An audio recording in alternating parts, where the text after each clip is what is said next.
Déjà, tout d'abord, on vous remercie pour la deuxième fois d'être venu. Il y a plus de monde que la dernière fois, donc ça c'est une bonne nouvelle, Inch'Allah. Le programme de la réunion, Inch'Allah, donc moi je vais vous présenter un peu le staff, pour ceux qui n'étaient pas là la dernière fois. On a la chance cette fois-ci d'avoir le représentant de Sera qui est à ma droite, Mohamed Issa. Donc si vous avez des questions, Inch'Allah, après à la fin de la réunion, vous lui poserez des questions. Ceux qui savent parler arabe, ils lui poseront en arabe, et sinon moi je ferai la traduction. Donc en termes de staff, vous avez le frère Salim et le frère Amir qui seront sur place, Inch'Allah, au départ, vous partez quand le 9, Inch'Allah, donc ils seront là-bas sur place le 9. Moi, c'est Mohamed, je suis le directeur de l'agence. Je pars, Inch'Allah, mardi avec Mohamed Issa qui est à ma droite. Et donc, Inch'Allah, on vous accueillera, Mohamed Issa pour lui à l'aéroport, et moi je serai à l'hôtel en fonction de l'hôtel dans lequel vous allez vous passer votre séjour. Il y aura le frère Amir, Inch'Allah, qui sera avec vous aussi. Donc lui, Amir, il part jeudi Mercredi. Il part mercredi, le frère Amir. Et donc Amir sera notre guide religieux là-bas sur place. Il y aura aussi des frères Moqim, des frères qui habitent à Médine et à Mecca, dont Youssouf, Hamad et d'autres frères, Inch'Allah, qui seront là en renfort pour la Umrah, Tawaf l'Ifada, Tawaf l'Wada, etc. Donc je vais laisser la parole au frère Amir tout de suite, d'accord? Il va vous faire un topo sur la Umrah, parce que c'est la première chose, la première adoration qu'on va faire quand on va arriver à Mecca, donc on va faire la Umrah, donc il va rentrer un peu plus dans le détail dans la Umrah, et il va survoler un peu les rites, les manasiks du Hajj. Pourquoi? Parce qu'on aura le temps sur place, de faire des rappels, et ce qu'il faut savoir, c'est qu'à chaque fois qu'on aura une étape d'adoration ou de rituel, on se donnera rendez-vous la veille pour vous expliquer ce qui va se passer le jour d'après, d'accord? Et même de tout ce que va dire Amir concernant la Umrah pour les gens qui ne l'ont jamais fait. D'ailleurs, qui n'a jamais fait la Umrah parmi vous déjà? Qu'on puisse savoir à qui on a affaire. D'accord. Donc, tout ce qu'on va vous dire là, l'idéal c'est de l'enregistrer. Mais si vous n'avez rien compris, on va vous donner des petits bouquins, d'accord, à réviser, Inch'Allah. On le mettra aussi sur le groupe. Mais si vous n'avez rien compris tout ça, ne vous inquiétez pas. Lorsque vous allez arriver là-bas, on va vous mettre des guides à disposition. Si vous arrivez, par exemple, le premier bus, il arrive avec Amir, ils arrivent à une quarantaine de pèlerins. On va diviser les groupes, d'accord? Ce qu'il faut savoir, c'est qu'il y a beaucoup de monde. Et il fait une chaleur, je ne vous raconte même pas. Là, il fait 50 degrés en ce moment. D'accord? Donc on divisera les groupes pour avoir un meilleur confort. Donc vous partirez peut-être avec un guide pour 20 pèlerins, ok, pour faire la Umrah. Et donc, comme il fait, vous faites après lui. Mais le mieux, c'est que le pèlerin, il connaît ses rites, il connaît ses manasiks. Et c'est pour ça qu'on est là aujourd'hui. Ensuite, moi, je prendrai la parole pour vous donner quelques petits détails concernant le séjour. On va rappeler un peu toutes les formules, d'accord? Ce que vous avez acheté, dans quelle formule vous avez accès. Et ensuite, on passera aux questions-réponses, Inch'Allah. Bismillah, walhamdulillah, wassalatu wassalamu ala rasulillah, wa ala alihi wa sahbihi wa man wala. Inna alhamdulillahi nahmaduhu wa nasta'inuhu wa nastaghfiruh.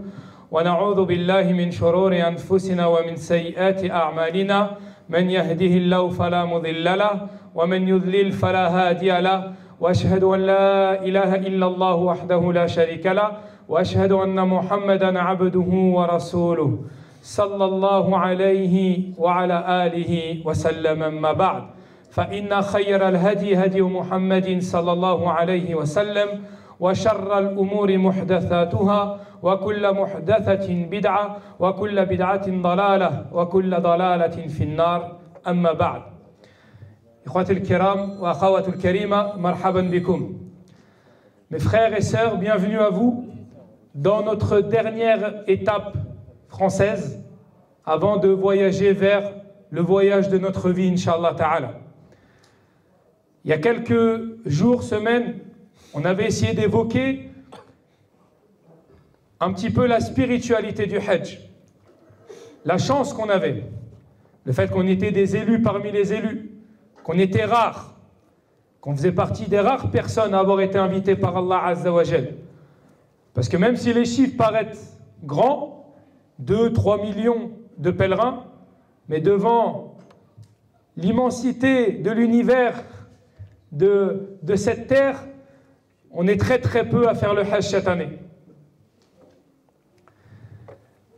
Et donc, on va demander à Allah Azza wa Jal de nous compter parmi ses invités, de faire en sorte qu'on puisse être encore vivant jusqu'à notre départ et jusqu'au début du Hajj qui se produira Yawm Thamin min Dhil Hijja, le 8e jour du mois du Hajj. comme vous le savez, le Hajj,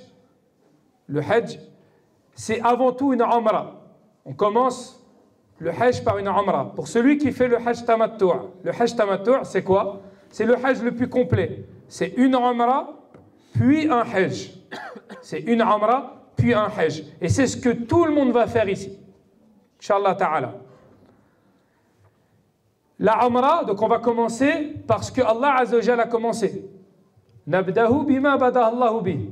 On va commencer parce qu'Allah Azza wa Jalla a commencé. C'est-à-dire, on va commencer par expliquer la Umrah et viendra le temps où on expliquera les manasik du Hajj. Pourquoi on fait ça? Pourquoi on explique les choses? Parce que nos adorations, ce n'est pas une succession d'actions de notre corps. Ce n'est pas que ça. C'est avant tout notre cœur qui va voyager pour Allah Azza wa Jalla. C'est notre langue qui va adorer Allah subhanahu wa ta'ala. Et chaque membre de notre corps s'apprête à faire cette Umrah, puis ce Hajj. Et on ne peut pas partir en étant ignorant de ce qu'on s'apprête à faire. Comme قال الإمام البخاري العلم قبل القول والعمل. La science, elle doit devancer quoi? Nos actes et nos paroles. On ne peut pas s'apprêter à faire une Umrah sans savoir ce qu'on s'apprête à faire, comme notre frère Mohammed nous l'a rappelé, hafidahullah. Il faut savoir ce qu'on fait. Tant bien même qu'on vous donne des livrets numériques, des livrets papier, que vous aurez un guide à votre gauche, un guide à votre droite, un guide devant, un guide derrière. Mais là, c'est une question qui vous importe à vous-même. Quand vous serez là-bas, à la fin du Hajj, n'ayez pas de regret. De vous dire, subhanallah, j'ai fait telle erreur alors que c'était écrit dans mon livre. J'ai fait telle erreur alors que l'imam, il l'avait dit. J'ai fait telle erreur parce que je n'ai pas lu avant de partir, je n'ai pas appris. On sera là pour vous accompagner, on ne se dédouane pas de notre travail. C'est un honneur d'être à votre service. Mais c'est encore plus un honneur pour vous d'adorer Allah Azza wa Jalla ala al-basira wa ala al-ilm. C'est encore plus un honneur pour vous. C'est encore plus un honneur pour vous. Pourquoi? Kama qala an-nabi alayhi salatu wa salam, khudhu anni manasikakum. Prenez de moi vos rites. C'est un ordre du messager d'Allah Azza wa Jalla. Qu'est-ce qu'il nous dit le messager d'Allah? Prenez de moi vos rites. Ne faites pas comme vous semblez qu'il faut faire. Il ne faut pas entendre des phrases au Hajj à la Umrah. Ah mais c'est logique, je vais faire comme ça. Non, il n'y a pas de logique. Nous on est sûr. Qala Allah, qala Rasul. Et on regarde ce que les imams ils nous ont dit de faire. Et on suit. Et on fait. Et on demande à Allah Azza wa Jalla d'accepter nos œuvres. La Umrah, elle a 3 piliers. Comme je vous ai dit, on va commencer par la Umrah. Elle a 3 piliers. Qui connaît les piliers de la Umrah? Personne? 3 piliers. Premier pilier, l'ihram. An-niya yani l'ihram. C'est ça le hajj. Premier pilier, c'est le fait de mettre l'intention de rentrer dans notre Umrah. Deuxième pilier, qui est le plus azim d'entre eux, at-tawaf. At-tawaf. Et le troisième pilier, as-sa'i, bayna as-safa wa marwa. C'est les 3 piliers de la Umrah. Ça veut dire que si j'en fais pas un des 3, alors ma Umrah n'est pas valable. Si je fais ma niya, je dis labbaik Allahumma Umrah, ou labbaik Allahumma bi Umrah, je fais sa'i, je me coupe les cheveux et j'ai oublié de faire tawaf, est-ce qu'elle est valide ma Umrah? Elle n'est pas valide. Il faut la refaire. Bon, c'est rare qu'on oublie de faire le tawaf. On va pas se mentir. Mais parfois, ça m'est arrivé là récemment, il y a une pèlerine qui, quand elle arrive à Mecca, elle a commencé son tawaf et elle est venue me voir, elle m'a dit, Emir, à quel moment on dit la baik Allahumma bi Umrah? Je dis, comment ça? C'était dans l'avion qu'il fallait le faire. Ah, je ne savais pas, etc. Elle a essayé de se dédouaner en disant, oui, mais vous m'avez... Non. Tu as eu un cours. Tu as eu un livret. Tu as eu un livret numérique. Tu avais des guides qui étaient autour de toi. On ne peut pas faire tout à votre place. Il faut une concentration extrême. Parce que l'adoration que vous apprêtez à faire, c'est la plus grande adoration physique que vous n'avez jamais fait de toute votre vie. Et surtout, comme on avait dit la dernière fois, c'est une adoration qu'on ne fait qu'une seule fois dans sa vie. Hajj l'Islam, c'est une fois dans sa vie. Ce n'est pas 2 fois, c'est une fois. Est-ce que ça mérite qu'on y prête une vraie attention? Qu'on se concentre comme on ne s'est jamais concentré dans notre vie, oui ou non? Donc, on n'aura pas ce problème-là. On répète les 3 piliers, l'ihram, la niya, tawaf et sa'i. Après, il y a 2 obligations. Ces 2 obligations-là, c'est quoi? C'est le fait de faire une niya, au miqat ou avant de dépasser le miqat. Ça, c'est une obligation. Et la deuxième obligation, c'est quoi? C'est le fait de se couper ou raser les cheveux. Se raccourcir ou se raser les cheveux. Ça, c'est les obligations wajibat ou l'umrah. C'est les obligations de la umrah. C'est-à-dire que si ça, je ne le fais pas, alors ma umrah, elle est valide, mais par contre, je dois faire des actes de compensation pour ce que je n'ai pas fait comme obligation. Donc là, on a 3 piliers, 2 obligations. Maintenant, on va les mettre dans le temps. Et on va avancer petit à petit dans notre umrah. Ok, on va prendre les 2 cas de figure. Ceux qui ont une escale, ceux qui n'ont pas d'escale. Ceux qui ont une escale, ceux qui n'ont pas d'escale. On va commencer par ceux qui n'ont pas d'escale. Ceux qui n'ont pas d'escale, ou plutôt on va commencer par ceux qui ont une escale. Plus simple. Ceux qui ont une escale, c'est simple. On prend l'avion, on est à Roissy. On fait un grand sourire, salam alaikum, on est heureux, on s'apprête à partir, on vient à l'heure, avec le sourire, on n'est pas stressé, même si vous allez l'être, c'est pas grave. On monte dans l'avion, on atterrit à Riyad ou à Doha, donc à notre escale, et à notre escale, les hommes, ils iront s'habiller, ils mettront leur habit d'ihram. Ça veut dire quoi? Ça veut dire, mes frères, n'oubliez pas d'avoir sur vous votre ihram dans votre bagage cabine. Parce qu'arriver à Riyad, arriver à Doha, comment vous faites? C'est trop tard. Ok? Donc, ceux qui ne vont pas faire d'escale, eh ben c'est simple. Avant de monter dans l'avion à Paris, vous aurez votre ihram sur vous, vous irez dans les toilettes, vous vous changerez, et arrivez au miqat. Donc les 2 avions, quoi qu'il arrive, ils vont survoler le miqat. Soit ce sera le 2e avion pour ceux qui ont une escale, soit ce sera le seul avion pour ceux qui font un vol direct. Et donc, dans l'avion, vous entendrez le pilote vous dire, on arrive au miqat dans 1 heure, on arrive au miqat dans 30 minutes, on arrive au miqat dans 15 minutes, on est au miqat, labbaik Allahumma bi umrah. Vous ne pouvez pas le louper. Celui qui le loupe, c'est qu'il ne veut pas l'entendre. D'accord? Et pour rajouter à cela, vos guides qui seront avec vous s'assureront, crieront, prendront le micro de l'aéroport, de l'avion comme j'ai déjà fait, et vous diront encore une fois, n'oubliez pas, il faut faire l'intention. Pourquoi? Parce qu'on a dit quoi? On a dit que 1, l'intention c'est un pilier, et 2, c'est une obligation de le faire quand? Avant de dépasser le miqat.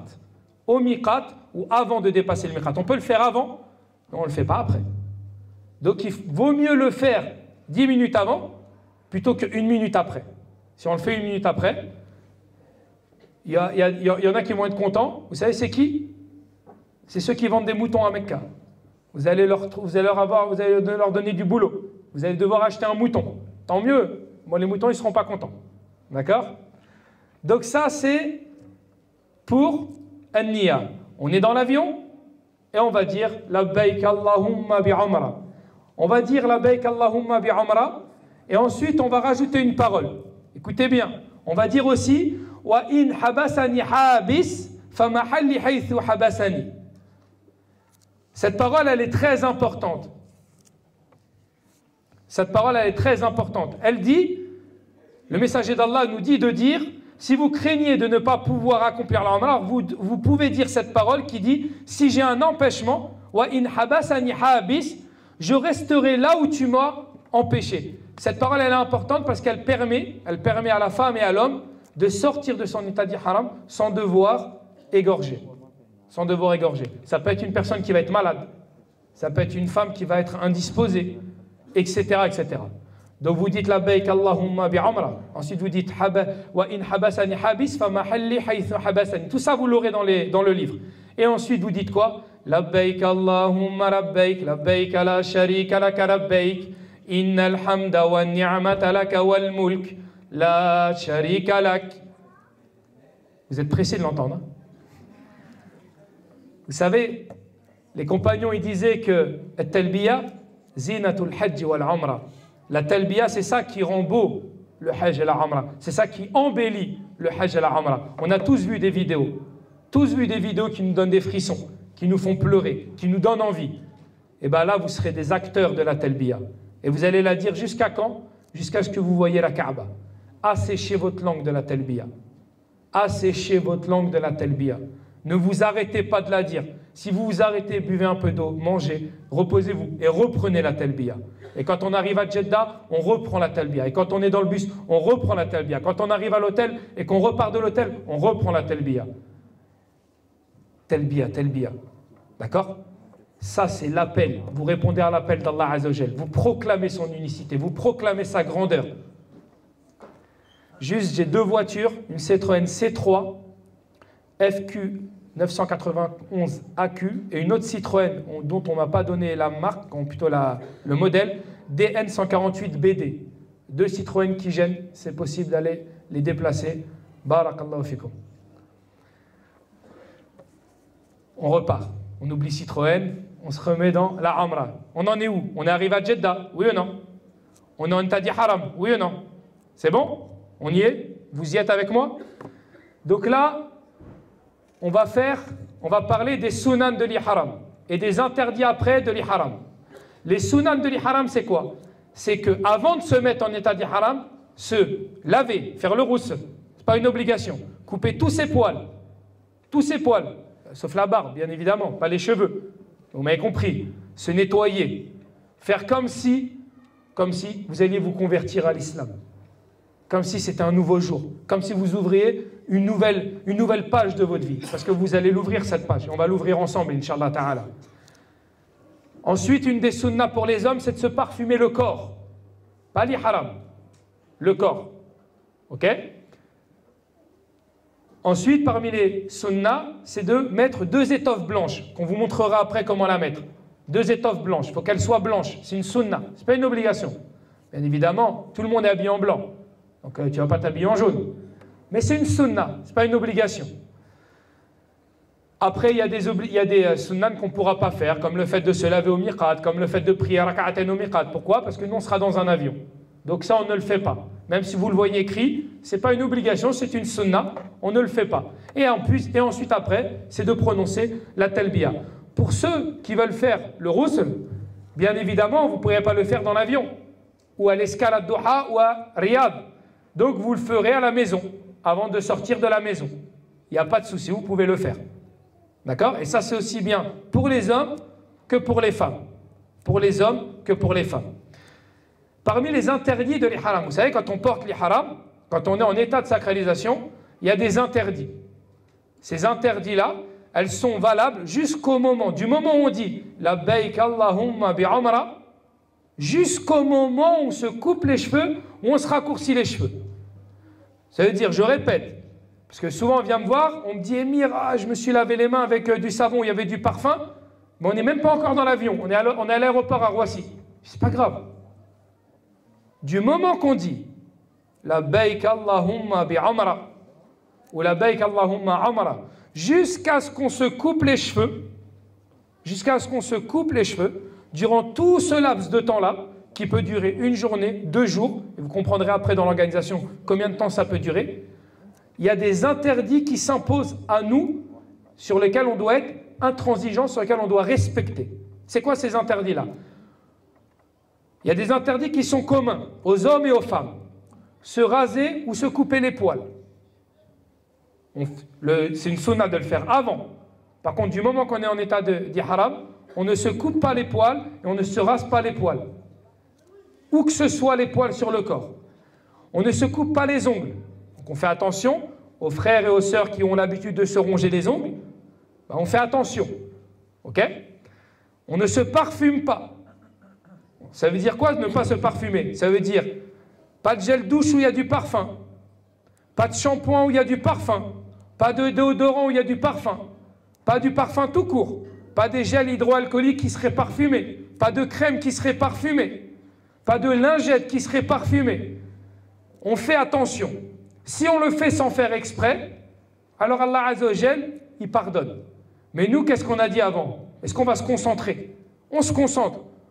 On essaye de faire au maximum de ce qu'on peut pour être le plus concentré possible dans nos adorations. Avoir des rapports intimes et tout ce qui s'en rapproche avec son époux et épouse respectifs pendant l'état de sacralisation. Porter des gants. Porter des gants pour les femmes et pour les hommes. C'est commun aux femmes et aux hommes. Les femmes, vous ne pouvez pas porter des gants. Après, il y en a un, logiquement, ça ne devrait pas nous arriver, mais chasser le gibier. Donc mes frères, si vous voyez un lièvre, on ne le chasse pas. D'accord? Vous savez, on rigole, mais en fait c'est important. Parce qu'à l'époque, le messager d'Allah, quand il faisait le hajj, quand il a fait le hajj et quand il a fait la umrah, il partait de Médine à Mecca à pied. Il mettait 7 jours. Donc il fallait qu'ils aient en provision 7 jours de quoi manger. De quoi manger. Pourquoi? Parce qu'après, du moment où ils disaient la baïk Allahumma bi umrah, ils ne pouvaient plus chasser. Donc nous, forcément, ça nous prête à sourire. Parce qu'on est dans une autre époque. Mais le muhim, c'est bien de le rappeler. Parce que ça nous permet de nous rappeler de quoi? De la grande ni'ma dans laquelle nous on est. Parce que nous, notre voyage, il ne va pas durer 7 jours. Il va durer 7 heures. C'est pas pareil, hein? 7 jours, 7 heures, c'est pas pareil. Et enfin, comment aux deux de contracter ou de demander une femme en mariage. Donc s'il y a des jeunes qui souhaitaient se marier, on va laisser ça après le hajj. On n'est pas pressé. D'accord? Et qu'Allah Azza lui donne une femme et un mari pieux à tous ceux qui veulent se marier dans la salle. Amin. Enfin, il y a des interdits qui sont propres aux hommes. Donc mes frères, c'est pour vous de porter des vêtements qui épousent la forme du corps. Ce qu'on appelle al-makhit en arabe, c'est pas ce qu'on a, c'est mal traduit quand on dit les vêtements cousus. C'est pas des vêtements cousus, c'est des vêtements qui vont épouser la forme du corps. Par exemple, mon qamis, il épouse la forme de mon corps, il épouse mon bras, il épouse mon buste, d'accord? Une chéchia va épouser la forme de ma tête. Des gants vont épouser la forme de ma main. Des chaussettes, pareil. Un pantalon, pareil. Un caleçon, pareil. C'est ça qui est voulu dans le mahit. Le mahit, ce n'est pas tout ce qui est cousu. Preuve en est, c'est que votre haram à vous, que vous allez mettre les hommes, ben, il est cousu. Hein. On ne peut pas faire autrement. Les claquettes que vous allez avoir, il y aura des coutures dessus. Il y aura des coutures. Mais ce n'est pas ça qui est voulu. Les coutures qu'il y a sur les claquettes, elles servent à quoi? À fixer la claquette ou de décoration. De même sur les sacoches ou les sacs à dos. Donc ce qui est voulu, c'est tous les vêtements qui épousent la forme du corps. Pantalon, t-shirt, caleçon, chaussettes, etc. Donc mes frères, quand vous serez en état, quand vous apprêterez à rentrer en état d'ihram, vous n'avez sur vous que 2 étoffes blanches. Celle du bas qu'on appelle l'izar et celle du haut qu'on appelle al-rida. Al-rida ou al-izar. D'accord? Seulement ces 2 vêtements-là. Et après, des claquettes, pas de tennis, des claquettes, pas de chaussettes, pas de caleçon, pas de t-shirt. Et vous pouvez avoir une ceinture, vous pouvez avoir des petites épingles, pas de chéchia, pas de casquette, même si le soleil tape, même s'il fait 60 degrés, même s'il fait 70 degrés, vous laissez votre tête comme elle est. Quoi qu'il arrive, il ne fera pas plus chaud que le jour du jugement dernier. Et qu'il ne fera pas plus chaud encore, moins chaud encore, que le jour où les gens entreront en enfer et qu'Allah nous en préserve. Donc c'est une chaleur qui, quoi qu'il arrive, est acceptable. Et vu que j'ai fait, et Mohamed il peut vous dire la même chose, on a fait des années, des 18 ans de Hajj, on a vu toutes les saisons, c'est faisable. D'accord? Il n'y a pas de souci. Et les femmes, elles ont une particularité, c'est quoi? C'est qu'elles n'ont pas le droit de se voiler avec un niqab. Donc s'il y avait des femmes qui portaient le niqab et qui voyaient que c'était wajib, alors elles sont autorisées à porter une sorte de voile qui descendrait le long de leurs yeux, mais qui n'est pas rattaché. Pas qu'elle soit attachée à son cou derrière. D'accord? Ça, c'est les interdits de l'ihram. On arrive à Mecca, on est dans notre hôtel. Mohamed derrière, peut-être qu'il vous parlera de comment ça va se dérouler, ou j'en parle? Donc vous serez à l'hôtel. À quelle heure vous allez faire la Umrah quand vous arrivez, à votre avis? Alors ça va être une règle d'or pendant tout le Hajj, à l'heure où on vous dira, à l'heure où on vous indiquera. Personne ne peut vous le dire à l'avance. Ça peut être 2 heures après, ça peut être 8 heures après, ça peut être 10 minutes après. C'est pas nous qui allons décider de cela. Enfin, si, c'est nous qui allons décider de cela, mais c'est en fonction des aléas de tout ce qui va arriver. Nous, ce qu'on vous demande, vous nous avez choisi. On est honoré de ce choix. La seule chose qu'on vous demande, c'est quoi? Faites-nous confiance. On fera tout ce qu'on fera, tout ce qu'on vous indiquera de faire, c'est dans votre intérêt à vous et pas à nous. Nous, on n'est pas là pour se reposer. On est là pour finir fatigué. Et on prendra le maximum sur notre dos pour que vous soyez le plus concentré possible dans vos adorations. Si on vous dit le rendez-vous il est dans 2 heures, c'est parce qu'on sait que pendant ces 2 heures-là, vous avez besoin de repos. Si on vous dit que le rendez-vous il est dans 8 heures, c'est parce qu'on sait que durant ces 6-7 heures qui vont arriver, il y aura beaucoup de monde au haram et que ce n'est pas le moment d'aller faire une umrah. Quoi qu'il arrive, faites-nous confiance. Donc quand vous arriverez, à l'heure où on vous indiquera le départ, on partira. Vous aurez des guides comme Ahmed nous a dit. Vous aurez des guides, vous serez accompagnés, vous serez guidés, vous inquiétez pas, on sait faire. Ensuite, on partira, on continuera à dire la talbiya, on rentrera dans le haram, les frissons dans tout le corps, les larmes qui vont commencer à couler, et là on verra la Kaaba.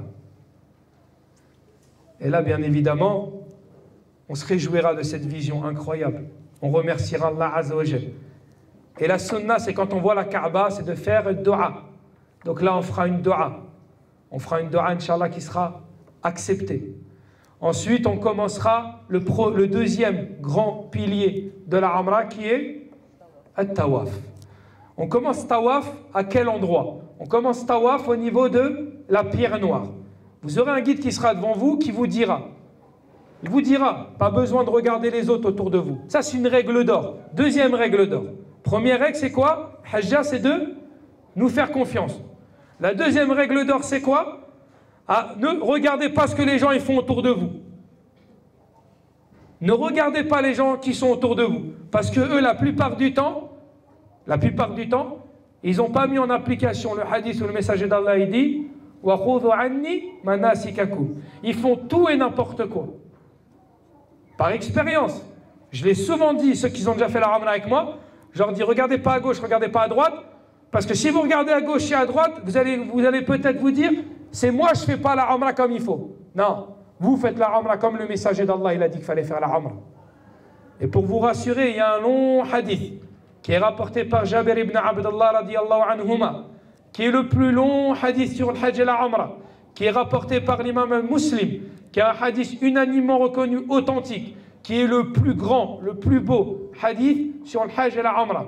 Et bien vous allez faire le Hajj et la Umrah comme il est inscrit dans ce hadith-là, sans enlever une harf, sans enlever un fi'l.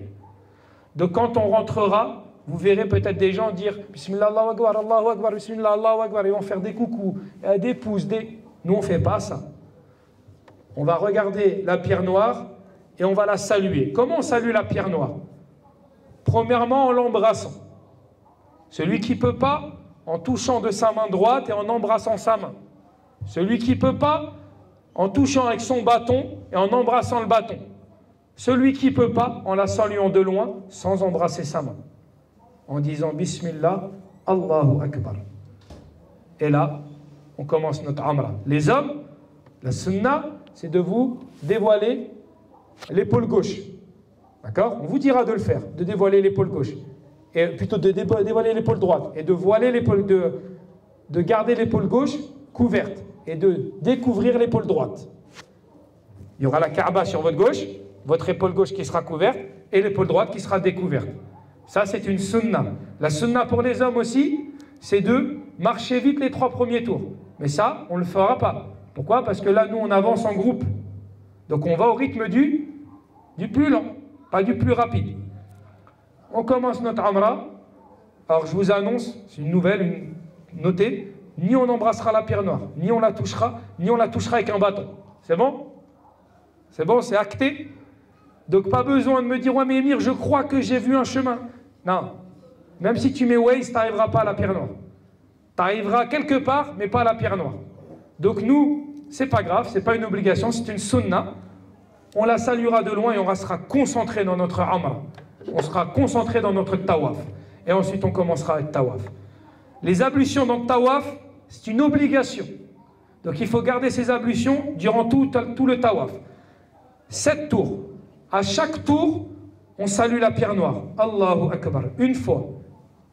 Allahu Akbar. 2 fois. Jusqu'au 6e fois. La 6e fois, on salue, on fait le dernier tour. Et la 7e fois, on ne salue pas la pierre noire. On ne salue pas la pierre noire. Le 7e salut, on le fera après. Pas à ce moment-là. Une des sunnas du tawaf, c'est quoi? C'est entre Rukn al-Yemeni et Hajar al-Aswad, entre le coin yéménite et le coin où il y a la pierre noire, donc l'avant-dernier coin et le coin où il y a la pierre noire, de dire une dua. Rabbana atina fid dunya hasana wa fil akhirati hasana wa qina adhaban nar, qui est la dua que le préféré faire le messager d'Allah alayhi salatu wassalam.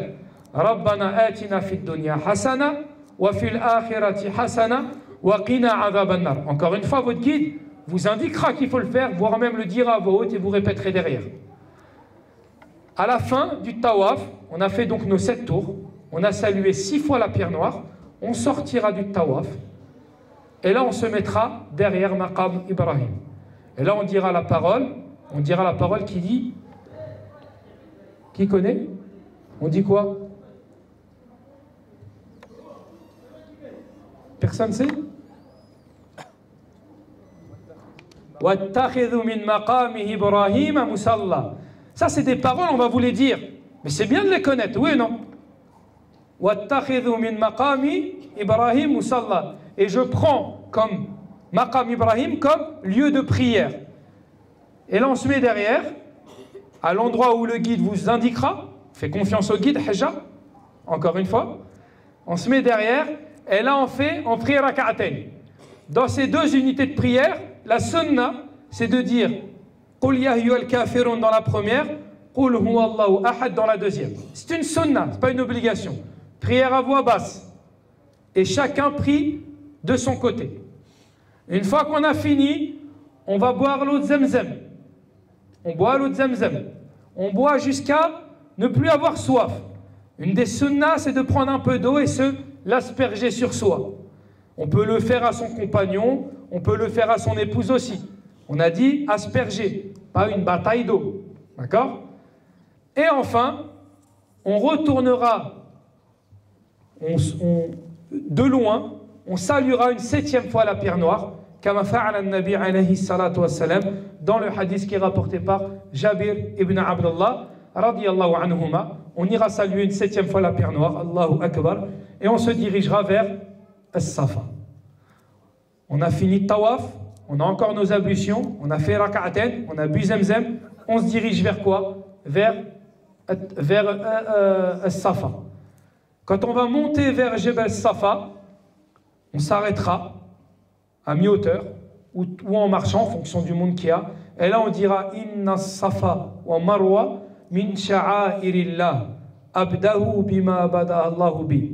Et certes, Safa et Marwa font partie des rites d'Allah Azzawajal, et je commence parce que Allah il a commencé. C'est-à-dire on commence par Safa et on commence pas par Marwa. On arrive à Safa, on se mettra en direction de la Qibla, on regardera la Kaaba si on la voit. Si on est au 2e, on la verra pas. Si on est au 3e, on la verra pas. C'est pas une obligation. On se met en direction de la Qibla. Et là on dira Allahu Akbar, Allahu Akbar, Allahu Akbar. La ilaha illallah, wahdahu la sharika la, lahu mulk wa lahu alhamd, yuhyi wa yumit, wa huwa ala kulli shay'in qadir. La ilaha illallah wahda, anjaza wa'da, wa nasara abda, wa hazama al-ahzaba wahda. Et là on fera dua. Endroit où les hommes peuvent courir. D'accord? Bien évidemment, ils courront, les femmes ne courront pas. C'est que pour les hommes, et les hommes nous attendront sur le côté, et on avancera tous ensemble, en groupe, en jama'a. Wa yadullah ma'al jama'a. Et la miséricorde d'Allah Azzawajal, elle est avec le groupe. Allah Azzawajal, il nous indique plusieurs fois dans le Coran qu'il aime ceux qui sont en groupe. Le messager d'Allah, plusieurs fois, nous indique que Allah Azzawajal, il aime quand on est en groupe. Donc on restera soudés pendant tout le voyage, pendant tout le hajj, pendant toute la umrah. on s'exécutera à être soudés, tous ensemble. On est une seule et même umma. Wa inna Allah yuhibbu alladhina yuqatiluna fi sabilihi saffa ka'annahum bunyanun marsus. Comme qala Allah azza wa jal, et certes Allah il aime ceux qui combattent sur son sentier, ceux qui sont sur son sentier, tels des édifices bien serrés. Tels des édifices bien serrés. Allah il aime les gens qui sont comme ça, la umma qui est comme ça. Wa'tasimu bihablillahi jami'a wa la tafarraqu. Et accrochez-vous tous ensemble à la lance d'Allah Azza wa Jal, le Coran wa Sunna, et ne vous dispersez pas, ne divergez pas. Il ne faut pas qu'on soit comme ceux qui semblaient être soudés. Wa tahsabuhum jami'a wa qulubuhum shatta. Tu les penses être soudés, tu les penses être unis, mais leurs cœurs sont divisés. Nous, on doit être une seule et même umma. On part en groupe, on finit en groupe. On part en groupe, on finit en groupe. Tant bien même que ça ne marche pas au rythme que vous voulez, eh bien sache que mon frère et ma soeur, la hajja ou le hajj qui ne marche pas vite, ça pourrait être ton père et ta mère. Est-ce que tu aimerais qu'on la presse? Est-ce que tu aimerais qu'on lui donne envie d'aller vite? Non. Eh bien on fera pareil dans le tawaf, on fera pareil dans le sa'i, on fera pareil pendant les jours du hajj. On fera le sa'i, on arrivera à Marwa, on fera pareil. On arrivera à Safa et on fera pareil. Safa, Marwa, Marwa, Safa, 7 tours. On commence à Safa, on finit où? À Marwa. Si on finit à Safa, c'est qu'il y a quoi? C'est qu'il y a un problème. Il n'y aura pas de problème. Vous savez pourquoi? Que ce soit pour les tours du tawaf ou pour les tours dans le sa'i, ne vous préoccupez pas de combien on est dans combien de tours. Préoccupez-vous que de vos doigts. Que de vos doigts. Et sachez que dans le sa'i, on n'est plus obligé d'avoir ces ablutions. C'est plus une obligation. Et quand on finira à Marwa, alors on aura fini la Umrah. Est-ce qu'il reste quelque chose à faire? Il reste quoi? Les cheveux. Donc du moment qu'on finit le Marwa, jusqu'à ce qu'on aille se couper les cheveux, on n'oublie pas quoi? Qu'on est encore en état de sacralisation d'Ihram. Donc on fait attention. On n'a pas fini. Mais encore une fois, le guide vous le dira. Et une fois qu'on s'est coupé les cheveux, alors là, tous les interdits d'Ihram, ils tombent. Et là, à ce moment-là, vous êtes libre de vos mouvements, de vous laver, de vous parfumer et de vous habiller comme vont vous semble. Et on a fini la Umrah. Ça, c'est au niveau de la Umrah. Nous, on va arriver par groupe. On ne va pas arriver tous en même temps. On n'est pas tous au même hôtel. Quoi qu'il arrive, ce qu'on vous promet de faire, Inch'Allah Ta'ala, c'est que avant le Hajj, le groupe qui est au vocaux ici, et le groupe qui est donc à Nassim, qui est au Millennium, donc le reste, et ben vous aurez tous un cours au vocaux et un cours au Millennium sur les rites du Hajj avant d'aller au Hajj. Le Hajj, il commence quel jour? Le 8e jour de Dhul Hijjah. Donc ce jour-là, on sortira, ce jour-là, on partira en direction de Mina. Du moment que vous avez fini votre Umrah, jusqu'à ce jour-là, vous êtes libre de faire ce que vous voulez. Vous n'êtes pas en état d'ihram. Je suis obligé de vous parler quand même d'un point essentiel. Les sœurs qui seraient indisposées au moment du départ. Au moment du départ, écoutez, c'est important. Vous faites tout ce que je viens de vous dire dans l'avion ou à l'escale. Vous vous mettez en état d'ihram. Pourquoi? Parce que les ablutions en état d'ihram, ce n'est pas le fait d'être pur en état d'ihram, ce n'est pas une condition.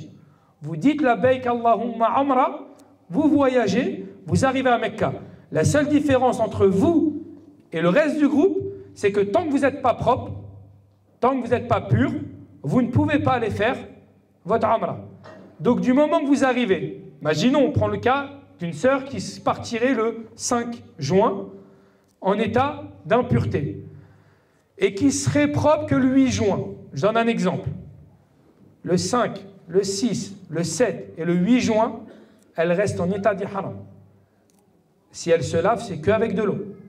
Ou alors avec des savons sans parfum. Comme on a indiqué dans la vidéo. Vous avez vu, vous avez reçu la petite vidéo. Elle est sympa, elle est marrante. Mais surtout très utile. Donc vous vous lavez avec des gels douche sans parfum, il n'y a aucun souci avec ça. Mais vous êtes en état d'ihram, donc n'oubliez pas, mes sœurs, que vous ne pouvez pas vous couvrir les gants, vous ne pouvez pas porter des gants, par exemple. Vous ne pouvez pas avoir de lien avec vos maris, par exemple. Al-Muhim, vous connaissez tout ce qu'on a dit, ça vous est rendu obligatoire jusqu'à ce que vous commenciez votre Amra. Ça vous va? Vous avez compris? Et quand on partira au Hajj, de toute façon on aura le temps de revenir sur ça. Pour le Hajj, ce qui est important à savoir, c'est quoi? Parce qu'il y a des choses qui sont à faire quand même un petit peu avant. Premièrement, c'est que durant le Hajj, vu que vous allez tous faire un Hajj Tamattu', vous devez à Allah Azza wa Jalla un mouton. Vous devez sacrifier. Yawm Ashir min Dhul Hijjah, le 10e jour de Dhul Hijjah, il y a 4 actes à faire. Il y a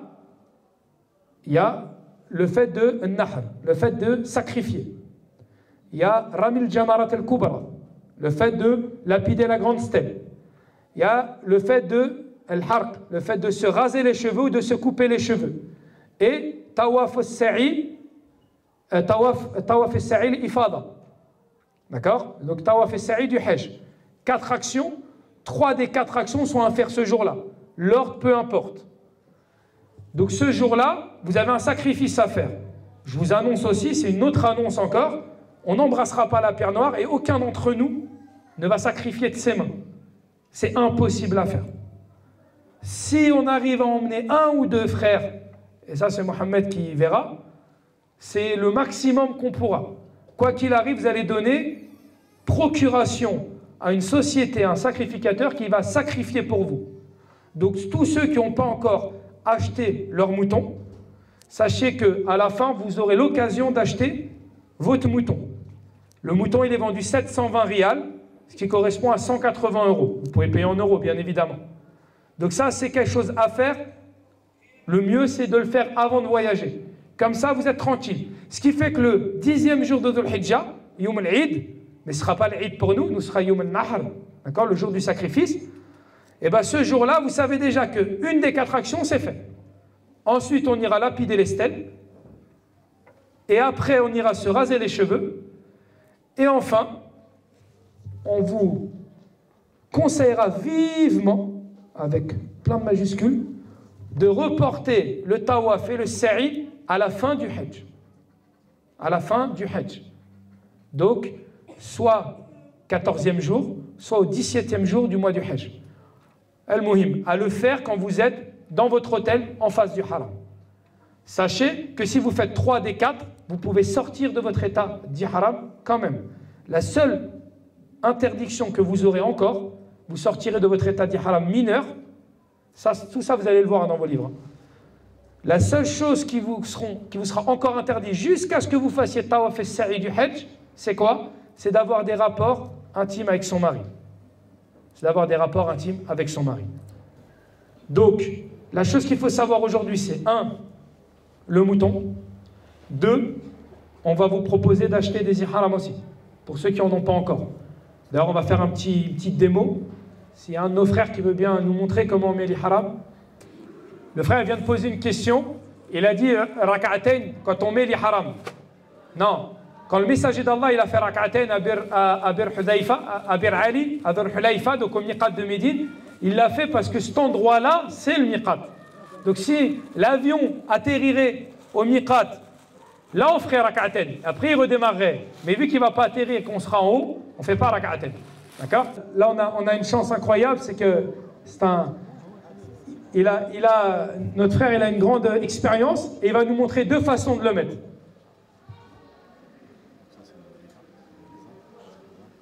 On va pas se mentir, la seule chose qui stresse, on est d'accord, c'est le bas. C'est pas le haut. Donc on va parler du bas. D'accord? On prend les 2 pointes, on met sur le côté. C'est bon, vous voyez tous? On met une main juste ici et on ramène. D'accord? On tient bien, on ramène et on remet la main là, on ramène ici.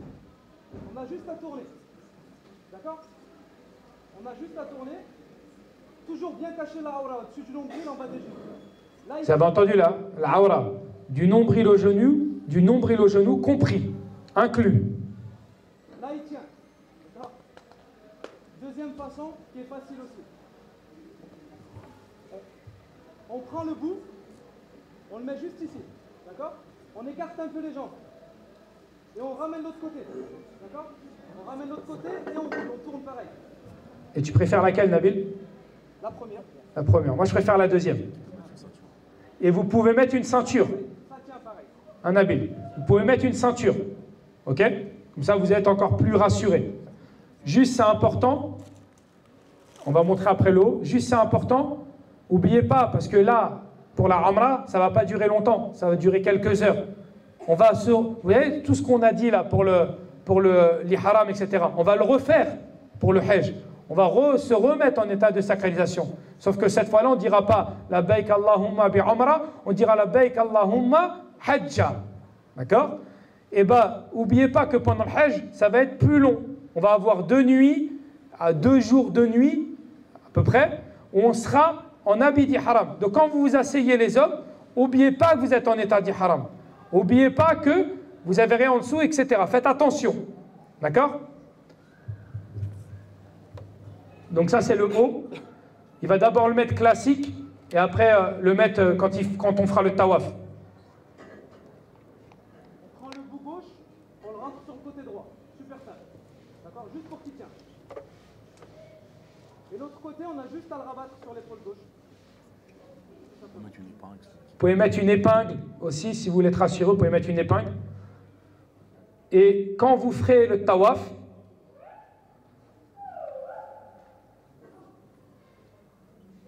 tout simplement, l'épaule droite, découverte, on est bon? Alors, donc je répète, non, celui qui a un vol direct, il le fera dans l'avion. On ne va pas le partir à Roissy. S'il veut, il peut. Hein. Il peut partir à Roissy en ihram s'il veut. Celui qui a une escale à Doha et à Riyad, vous irez dans les toilettes de l'aéroport et vous vous changerez à ce moment-là. Beaucoup plus simple. Donc ne pas oublier, barakallahu fikum, on va mettre des messages. Ça, il vous le faut dans le bagage à soute. Soute, hein. Bagage à cabine. Parce que le bagage à soute, vous ne le revoyez plus jusqu'à Jeddah. Et à Jeddah, c'est quoi le problème? C'est qu'on a dépassé le miqat. Donc c'est trop tard. Ok? Pareil, pensez à avoir vos claquettes avec vous. Parce que parfois on pense à l'ihram, mais on ne pense pas aux claquettes. Et donc on se retrouve en tennis. Donc souvent on voit des frères arriver et qui marchent pieds nus à Jeddah. Il n'y a pas de souci, vous pouvez marcher à pieds nus. Mais c'est mieux d'avoir des claquettes sur vous. D'accord? De toute façon, on mettra un tuto sur le groupe. Tout ça, on va le redire, etc.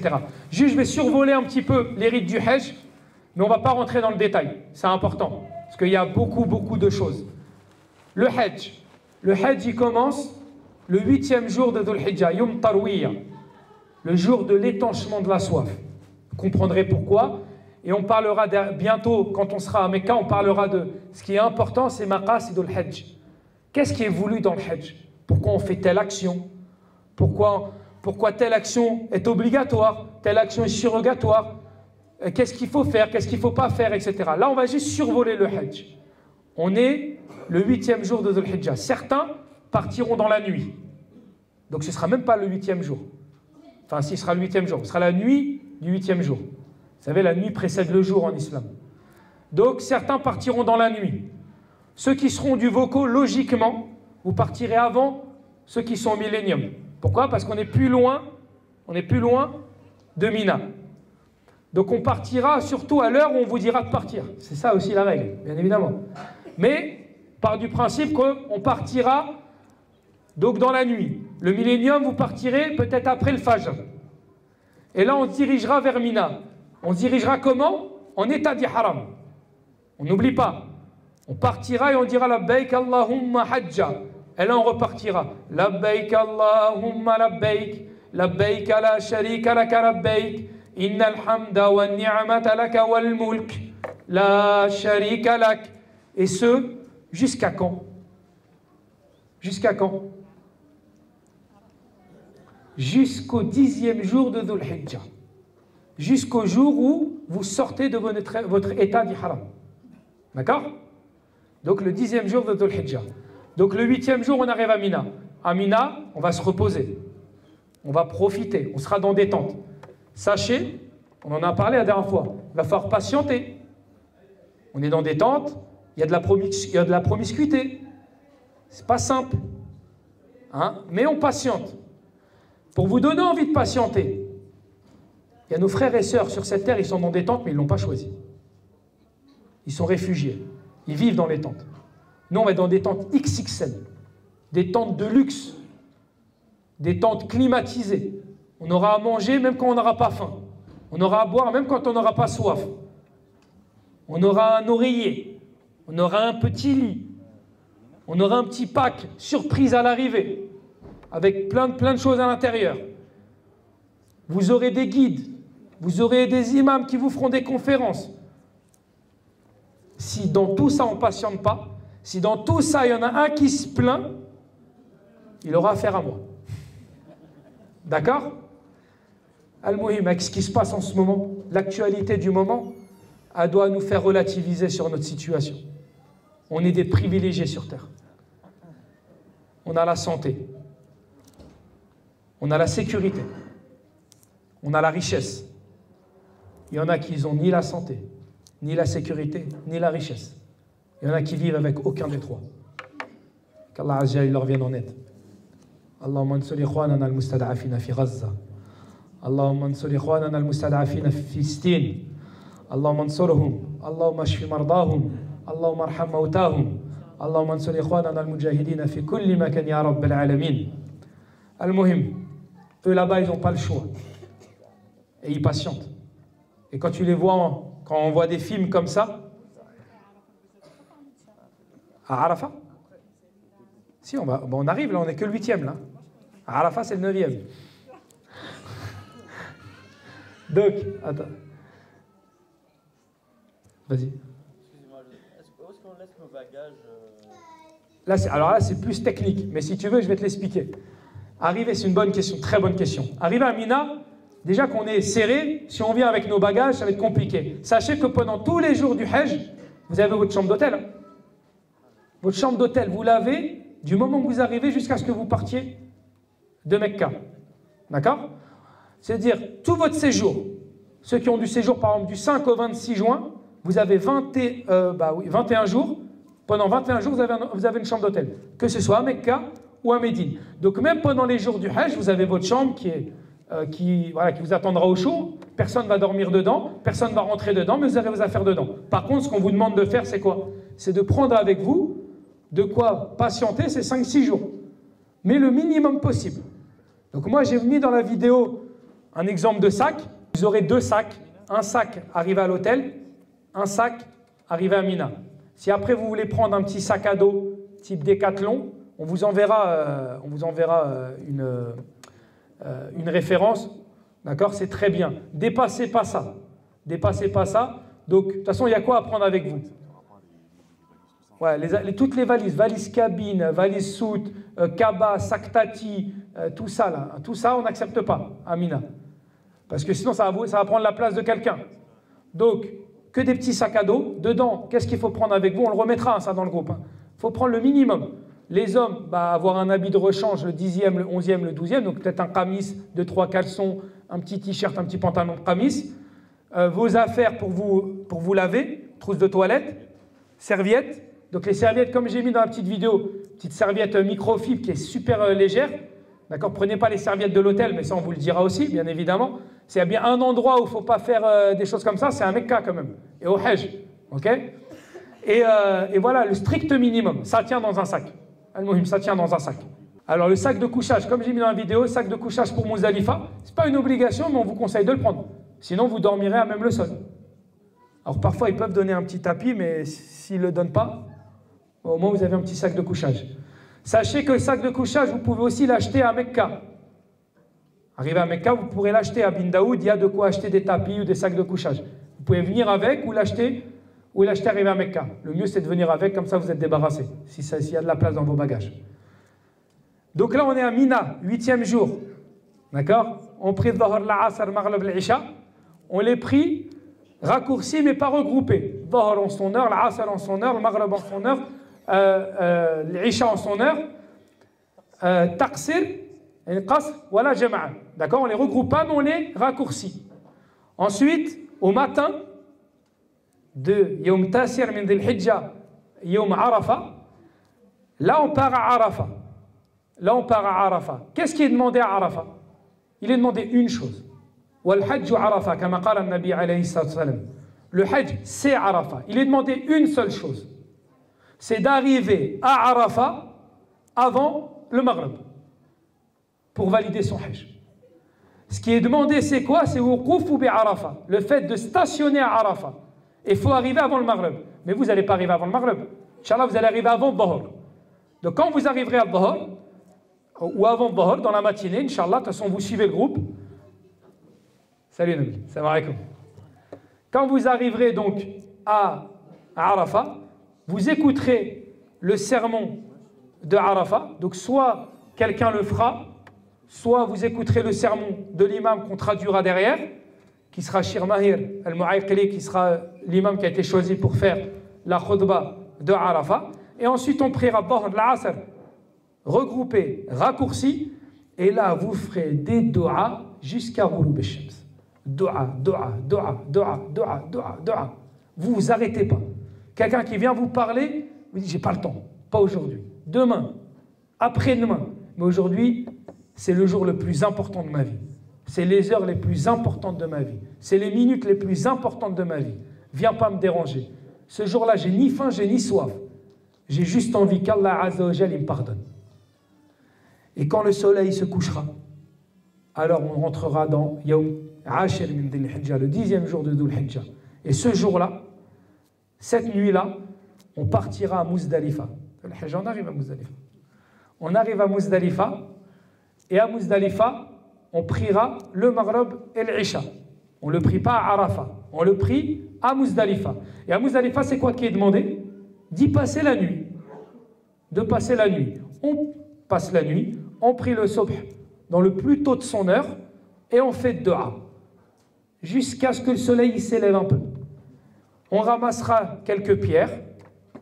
On ramassera combien de pierres? 7? 70? 21? Le juste prix. Il n'y en a pas un qui m'a donné le juste prix. 45, j'ai entendu? 49? 60.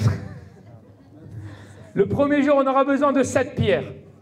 Les 3 jours d'après Yom Tashriq, donc le 11e, Yom 11, Thani 10, Thalith 10, on aura besoin de 3 fois 7. 3 fois 7, 21. Allahu Akbar. 21 fois 3, 63. Puis 7, 70. Ah, il y en a qui avaient dit 70. Barakallahu fikum. Donc vous aurez besoin de 70 pierres qu'on ramassera. Zid, si t'en perds. Donc on aura besoin de 70 pierres. Ce jour-là, vous pouvez les ramasser, les mettre dans un... Vous aurez un petit sac, logiquement, arrivé à Mina pour ça, ou dans une petite bouteille. Comme ça, vous êtes tranquille. Donc de la taille d'un petit noyau. D'accord? Ni plus petit, ni plus gros. Attention, on parle bien de pierres. Vous faites attention, des fois, on prend du sable, on prend du bois. Non, des pierres. Et ensuite, on mettra ça dans une petite bouteille, et là, on se dirigera vers Mina. Et c'est le fameux 10e jour où il y a 4 actions légiférées à faire et dont on doit faire 3 des 4 actions ce jour-là. 3 des 4 actions ce jour-là. Donc nous, on le fera l'ordre suivant, Inch'Allah Ta'ala. Le sacrifice, il sera fait par procuration. On ira lapider la grande stèle. D'accord? Et ensuite, on reviendra dans nos tentes à Mina. Et là, on se rasera les cheveux. Donc il y aura de quoi se raser les cheveux, etc. Il n'y a pas de souci. Il prévoit tout. Et derrière, on se lavera pour les hommes, même pour les femmes. On se lavera, on s'habillera. Et on aura fini les 3 des 4 adorations qu'on doit faire ce jour-là. Mais on restera en état d'ihram mineur. D'accord? On ne pourra pas approcher nos époux et épouses respectifs. Ensuite, le 10e jour, on reste à Mina. Et le 11e, 12e et 13e jour, ce sont Ayyam al-Tashriq. Ayyam al-Tashriq, c'est quoi? C'est des jours de fête. C'est des jours où ils sont faits pour manger, pour boire. Preuve en est, c'est que c'est interdit de jeûner ces jours-là. Donc c'est des jours de joie pour les musulmans. Et bien nous aussi qui sommes en Hajj, vous verrez que ce seront les plus beaux jours de votre vie. Pourquoi? Parce qu'on a pu, le côté un petit peu, parfois un peu gênant de l'habit pour les hommes d'Ihram, on a plus ces obligations à se dire « Ah, faut pas que je me parfume, faut pas que je me coupe les ongles », on est tranquille, on a l'esprit tranquille, et on n'a qu'une seule qu'un seul acte à faire tous les jours, qui commence après le Dhahar jusqu'à avant l'Isha, c'est le fait de lapider les 3 stèles. La petite, la moyenne et la grande. 7 fois, 7 fois, 7 fois. Et c'est tout. Après, on rentre dans nos tentes et on fait quoi? Et on fait nos prières et on profite des rappels et on fera tout ce qu'on pourra faire, al-muhim. On passera du bon temps, Inch'Allah Ta'ala. L'année dernière, on avait fait un peu de lutte, par exemple. Peut-être qu'il y a des hommes qui voudront faire un peu de lutte. Al-muhim. Les compagnons, vous savez ce qu'ils faisaient à ce moment-là? Ils faisaient des concours d'apnée, par exemple. Donc s'il y a des spécialistes du Grand Bleu ici, ils nous montreront ce qu'ils savent faire. Et al-muhim, et à la fin, donc le dernier jour d'Ayyam al-Tashriq, on partira tranquillement dans nos hôtels respectifs. Donc soit ceux qui sont à Nassim, ils iront à Nassim, ceux qui seront au vocaux, ils iront au vocaux. Et vous n'oublierez pas qu'il vous reste à faire le tawaf et sa'i du Hajj, donc à faire en fonction de quel hôtel vous êtes et quand est-ce que vous repartez de Mecca. Et à la fin de votre séjour à Mecca, avant de quitter Mecca et aller à Médine, il vous restera quoi à faire? Tawaf al-Wada', le tawaf d'adieu qui doit être le dernier acte que vous faites à Mecca. Vous faites le tawaf, vous rentrez dans les bus et vous allez à Médine, Inch'Allah Ta'ala. Voilà on a survolé, on rentrera en détail bien évidemment, on a survolé le Hajj, il y a plein de questions qu'on rentrera, des fatawas, etc. qui sont propres au Hajj, mais on restera Inch'Allah sur ça. Subhanak Allahumma bihamdik, shadu an la ilaha illa anta wa astaghfiruka wa atubu ilayk.